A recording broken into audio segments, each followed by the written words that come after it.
We have seen individuals collaborate, of course. In the U.S.? Yes. So are there ISIS cells in the U.S.? There are individuals that have been in communication with groups like ISIL who have a desire to conduct an attack, yes. That are living in the U.S. right now? Correct.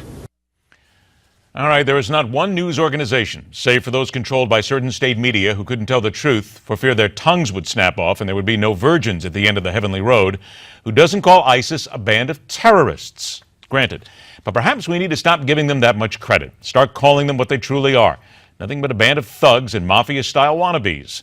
Our guest is director at the Transnational Crime and Corruption Center at George Mason University and the author of Dirty Entanglements, Corruption, Crime, and Terrorism. Dr. Louise Shelley joins us. Dr. Shelley, thank you so much for being here. Thank you for hosting me. Let's talk about this now, because it makes a lot of sense, really, what we're saying here, and that is that they act as terrorists. We call them terrorists, but they do act an awful lot like, and I want to use the word, the old mafia, if you will. They want control, they need control. It's all about money in many ways, is it not? They use money to acquire weapons. They use money to pay fighters. They use money to pay for their internet communications and their web production. They are a criminal terrorist business. Okay, then why then do we hit them immediately with the terrorist tangle? Is that because of the reference to religion? They certainly use religion as a means to recruit individuals. But what is very distinctive about ISIS is they're particularly recruiting within Europe, and I don't know as much in the US, criminals, individuals with criminal past, which is part of how they can be so violent. Isn't it fair to say, though, that if you're running any sort of an organization where you're going to deal in murder, death, destruction, robbery, whatever you want to call it, that you will then look to find this criminal element? These are the people who in many ways are the important facets of what you put together because, for lack of a better terminology, they're good at it. In the past, this wasn't the case. Terrorist organizations were not recruiting criminals per se. Sometimes the terrorists were carrying out these acts themselves. But this is a very new arrangement, which is why I call it the dirty entanglements. All right, so let's talk about that entanglement here.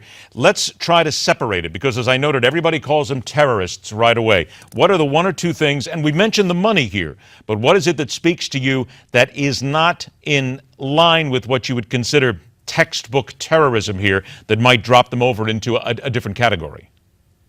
First of all, ISIS is controlling a large amount of territory. It's controlling about a third of Iraq. So this is not your usual terrorist organization that is occupying small parts of a country or launching attacks. It is now really governing a large part of what we think of as Iraq. And the second point that's different is that they have revenues that exceed many countries. Before the bombing of the oil fields, the revenues from that alone was over $1 million a day. Would it be your guess, assumption, your thought process then that ISIS is in some way connected right now with organized crime, perhaps? Are they already working with them in some states? I wouldn't say that they are working with organized crime. They have recruited many individuals with criminal pasts who know how to run criminal activities, but they also train them themselves. And they are functioning as a business in the licit and illicit economy. So are we attacking them incorrectly then if we look at them as a terrorist group, but perhaps if they are criminals in many ways, should we be looking at defeating them in a different way? I think it's very important that we help understand the financial causes of this terrorist activity, and that we use a campaign that tries to limit their ability to have the money that they need to operate. And bombing them does not deal with this alone. So what you're talking about is what we've had a lot of people on this show say before, and that is, like anything else, follow the money. Follow the money is following what they've done in the past. We need to think about them as businessmen who are thinking of new areas of activity so they can expand into computer crime. They are expanding into drug markets in the Gulf region.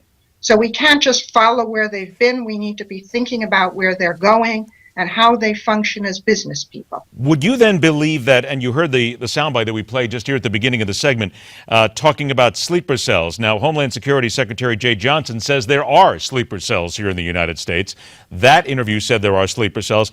It wouldn't seem to fit, though. Sleeper cells would seem to talk to terrorist takeover of a country. It doesn't seem to me as if organized crime would want to do that sort of a thing, that would fit with the modus operandi here.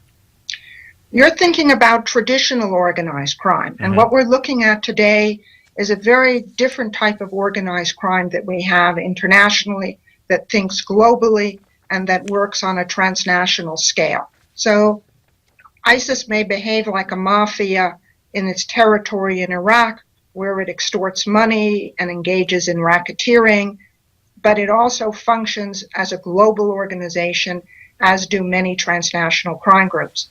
And they're very successful at using mass media. But they're not the only ones. AQAP, which is the Al-Qaeda of the Arab Peninsula, was working and recruiting individuals in the United States before. The FBI closed down a cell about 4.5 years ago of a terrorist who was operating and recruiting for terrorism in Northern Virginia. And he was doing that with the group operating out of Yemen. So ISIS is not the first one to be recruiting in the United States, and I'm afraid I don't think it's going to be the last one. Senior intelligence officials said today more than 19,000 foreign fighters are actually flowing to Syria to be part of this group then. About 30, 40 seconds I have left then. What you're saying then in the book, how do we then attack keeping these people from going and becoming part of this? Is there any way to do that? Part of it is to try and counter the recruitment and also look for these computer networks and how they're reaching individuals, how they're marketing them, what are their business strategies by which they are getting at foreign fighters. And in other parts of the world, they are preying on the particular vulnerabilities of minority groups in societies. I don't think we ever thought as a society we would ever hear the words marketing and business strategies used in connection with terrorism, but I think you are right on the money. The book is called Dirty Entanglements: Corruption, Crime, and Terrorism, a different way of looking at the enemy. And our author and our guest is Dr. Louise Shelley. Dr. Shelley, thank you so much for being here. Thank you. My pleasure. Those ever watched and fawned over interest rates, soon to be back in the news. Ooh, bet you can't wait for what it might mean to you. The Money Master's next, right here on MidPoint.